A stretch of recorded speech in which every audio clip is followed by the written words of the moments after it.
Ayaw mo bang i-share ang Wi-Fi password mo? Kahit Wi-Fi scan pa nila ay wala pa rin sila internet dahil e-block natin ang MAC address or IP address ng phone nila. Tingnan muna natin ang MAC address o IP address ng bawat phone sa pamilya natin.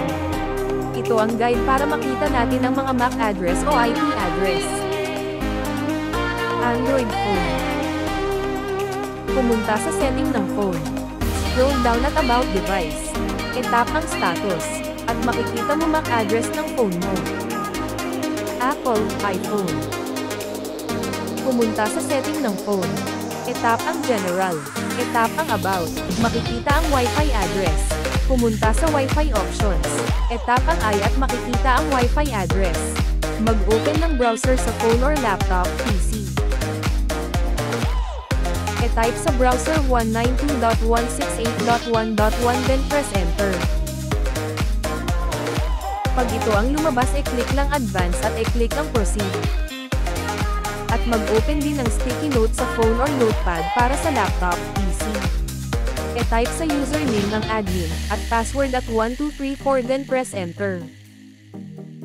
Dito mo makikita ang mga nakakonect sa Wi-Fi. Pag meron ka nakita na hindi sa inyo ang MAC address. Example itong Galaxy J5 Prime, i-highlight ang MAC address at i-copy natin. At i-paste natin sa notepad or sticky note. At pumunta sa local network. I-click ang WLAN, at i-click ang WLAN Advanced. Dito sa Access Control Mode Configuration. Sa SSID 1, i-check ang blacklist at i-click Apply. Tapos i-click ang Access Control Rule Configuration. Dito kahit anong name ilagay mo.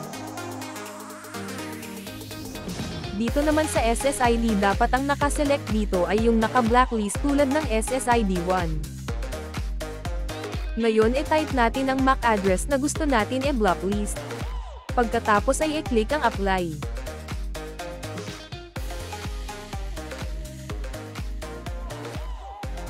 At yun ay na-blacklist na, wala na siyang internet pa. Pero nakakonect pa siya ngayon dahil need muna tanggalin ang saksakan ng modem at ibalik para mag-restart ang modem. At kung meron ka pa gusto i-block ay bumalik lamang sa Access Control Rule Configuration. Naka-register na Galaxy J5 at ngayon i-click ang Create New Item para mag-add ulit na gusto natin i-block at ulitin lang ang ginawa kanina, name, SSID at MAC address.